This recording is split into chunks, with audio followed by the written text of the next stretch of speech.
এবার 14 দলীয় জোট প্রসঙ্গে আলোচনার জন্য আমাদের সঙ্গে যুক্ত হয়েছেন জাতীয় পার্টির মহাসচিব শেখ শহীদুল ইসলাম।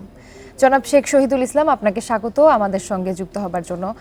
14 দলের শরিকদের অনেকে জোটের বর্তমানে অবস্থা নিয়ে হতাশা প্রকাশ করছেন। তাদের এই প্রতিক্রিয়ায় বিষয়টিকে আপনি কিভাবে দেখছেন একটু জানাবেন। পেপসোডেন্ট চার্মিচেক 12 ঘন্টা জীবাণুদের সাথে লড়াই করে দিবে ক্যাবিনেট থেকে সর্বাধিক সুরক্ষা। দেখুন, আমাদের যে 14 দলীয় জোট, যেটা কেন্দ্রবিন্দুতে আছে বাংলাদেশ আওয়ামী লীগ, আমাদের এই জোটটি একটি আদর্শিক জোট। আমাদের এই জোটটার মূল উদ্দেশ্য হলো এই দেশে মুক্তিযুদ্ধের চেতনা এবং মূল্যবোধকে প্রতিষ্ঠা করা এবং আমাদের দেশ থেকে ক্ষুধা, দারিদ্র, নিরক্ষরতা ইত্যাদি অভিশাপ থেকে দেশকে মুক্ত করে একটা উন্নত দেশ গড়া। সুতরাং আদর্শিক জোট যেহেতু আমাদের এখানে, আমরা মনে করি যে আমাদের এই জোটের তৎপরতা এখন হয়তো স্থিমিত আছে, কিন্তু প্রয়োজন বোধে এই জোট আবার জ্বলে উঠবে।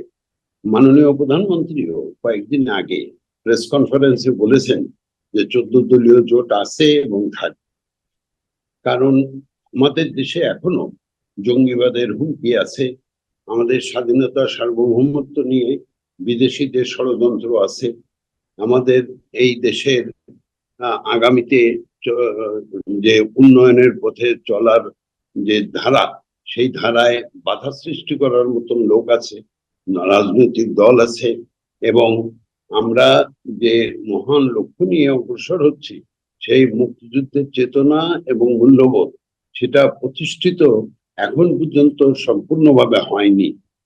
অতএব জনগণের সেই প্রত্যাশা পূরণের জন্য বাংলাদেশ আওয়ামী লীগের সঙ্গে আমরা যারা 14 দলের জোটভুক্ত আছি, আমরা একই সঙ্গে আছি এবং আমরা তাদের আমাদের আপনি যেমনটি বলছিলেন যে এই জোটের মূল লক্ষ্য আসলে গণতন্ত্র প্রতিষ্ঠা করা, তো এ বিষয়ে মানে জোটের বর্তমান অবস্থার জন্য আওয়ামী লীগের আন্তরিকতা নিয়ে প্রশ্ন তোলা হচ্ছে।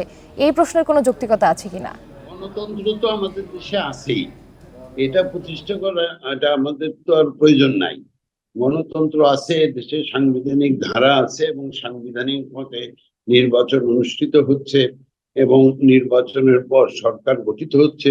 গণতন্ত্র নিয়ে আমাদের এখানে যে অপপ্রচারটা চালানো হয় যে গণতন্ত্র নেই, যে দেশে প্রকাশ্যে বলে মানুষ যে গণতন্ত্র নেই, যে দেশে প্রকাশ্যে সরকারকে স্বৈরতন্ত্র হিসেবে আখ্যায়িত করতে পারে, সেই দেশে মুক্ত চিন্তা এবং কথাবার্তার যে স্বাধীনতা, সেগুলো তো আছে, যেটা গণতন্ত্রের অন্যতম প্রধান শর্ত। গণতন্ত্র কি কেবলমাত্র ওই একদিনে একটা ভোট দিয়ে নির্বাচন, এটাই গণতন্ত্র নয়। গণতন্ত্র হলো একটা মানবিক প্রক্রিয়া, যে প্রক্রিয়ায় মানুষের জনাব শেখ শহীদুল ইসলাম, যে লক্ষ্য নিয়ে জোট গড়ে উঠেছিল তা কি অর্জিত হয়েছে বলে মনে করেন আপনি? অনেক দূর আমরা এগিয়ে গিয়েছি। এক সময় এই দেশে আপনি জয় বাংলা স্লোগান দিতে পারতেন না। 7ই মার্চের ভাষণকে নির্বাসনে পাঠানো হয়েছিল। এদেশে আমাদের জাতির জনককে কেউ কেউ অস্বীকার করতেন। আমাদের সামগ্রিকভাবে